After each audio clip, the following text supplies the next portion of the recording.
Hey everyone, welcome. I am absolutely thrilled to have you here today. In this explainer, we're going to go on a pretty wild journey to demystify something you literally use every single day, but probably rarely stop to really think about. We're talking about money. We are going to strip away all the complex financial jargon and look directly at the historical evidence to figure out what money actually is. And, spoiler alert here, the physical stuff sitting in your wallet right now, it's just the tip of a very, very deep psychological iceberg. All right, let me hit you right out of the gate with a classic everything you know is wrong moment. If you've ever taken a basic economics class, you're probably taught the classic Adam Smith myth, right? The idea that long ago, humans used to barter. You know the drill. You had a cow, I had corn, and we just had to awkwardly trade until we magically found a double coincidence of once. I mean, it sounds super logical. But here's the crazy part. Contemporary archaeological and historical research tells us that systematic barter, as like a primary economic model, literally never existed in primitive communities. There's no evidence for it. And this brilliant quote hits the nail right on the head. It's captured perfectly by the anthropologist David Graeber. You see, money didn't actually emerge as a physical medium of free exchange to replace barter. It started as a technology of social accounting. It was an institutionalized system of collective credit and debt. So instead of physically trading those cows for corn, ancient societies just kept a running tally of who owed what to whom. Okay, let's dive into our epic roadmap for today. We'll be covering 1. The myth of barter, 2. The birth of coins, 3. The paper revolution, 4. Goldsmiths and fiat money, 5. The stone blockchain, and finally, 6. A dematerialized future. Let's jump right in. Section 1. The myth of barter, from double coincidence to social accounting. So, long before coins ever existed, ancient state administrations desperately needed a way to measure these social obligations we just talked about. Now sure, they sometimes use commodity money, things with intrinsic value, right? We're talking shells, salt, cacao beans, livestock, things like that. But as societies grew, they really needed standardized accounting. Look at how early governments solved this. In Mesopotamia, around 2500 BC, the state would weigh silver ingots to record debts, rent, and fines. And here is the genius part. They cleverly tied the value of a silver shekel directly to the exact weight of 180 grains of barley. It was basically an abstract ledger system. Money was just a standard of measurement for debt. Section 2. The birth of coins, from weighing to counting. As you can imagine, carrying around a literal scale to weigh raw silver and test its purity for every single transaction? Yeah, that was becoming a total nightmare. We needed a major technological leap. We needed to move from weighing to just counting. And that massive leap happens in the 7th century BC in the Kingdom of Lydia, which is in modern-day Turkey. Under King Argos, and later perfected by King Croesus, they minted the very first official coins using electrum, which is this naturally occurring alloy of gold and silver. And it was a massive success. Soon, Greek city-states were totally on board. By 510 BC, Athens established the silver tetradrachm. They'd stamp these coins with images of gods, like Athena's owl, which was actually a brilliant strategic move by the state to inspire confidence and kind of spread political propaganda all across the Mediterranean. You know what's really cool? The very language of money holds the secrets of its physical past. Take the Greek drachma, for example. That name actually comes from the word for a handful of 6 iron rods, which is exactly what they used for trade before coins were invented. Oh, and fun fact, while the word for money in languages like Spanish, dinero, connects back to the Roman coin the denarius, the English words money and mint actually come from the Roman goddess Juno Moneta. Why? Because the very first Roman coins were minted right inside her temple. So, the absolutely crucial point here is why this coinage idea worked so flawlessly. The Lydians would stamp their coins with a lion seal. And this brilliantly illustrates the economic concept of seigniorage. Basically, the state guarantees the coin's value, which allows them to circulate that money at a face value that is actually higher than the intrinsic cost of the metal itself. Think about that for a second. The stamp of the state literally created wealth out of pure trust. Moving on to Section 3. The paper revolution, solving the weight problem in China.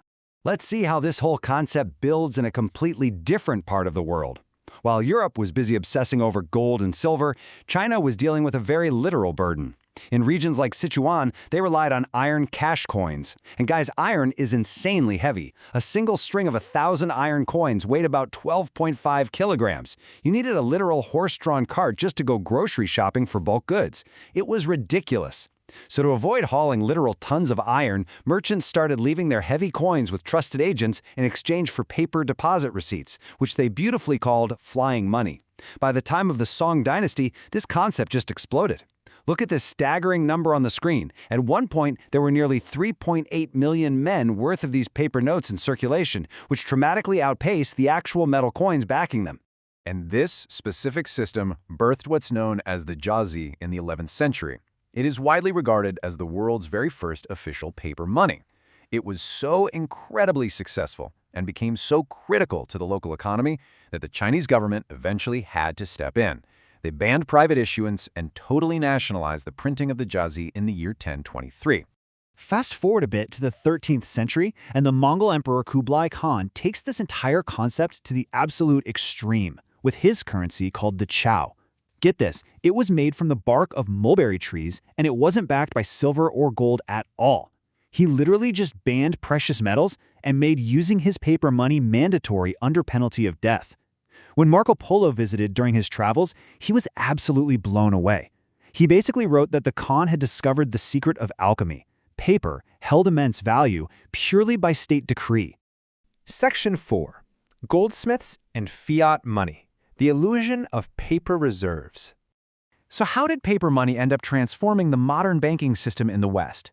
To answer that, we have to shift our narrative over to 17th century London. Because transporting heavy gold was dangerous and risky, London merchants started storing their physical gold with local goldsmiths just for safekeeping. In return, the goldsmiths gave them a paper receipt.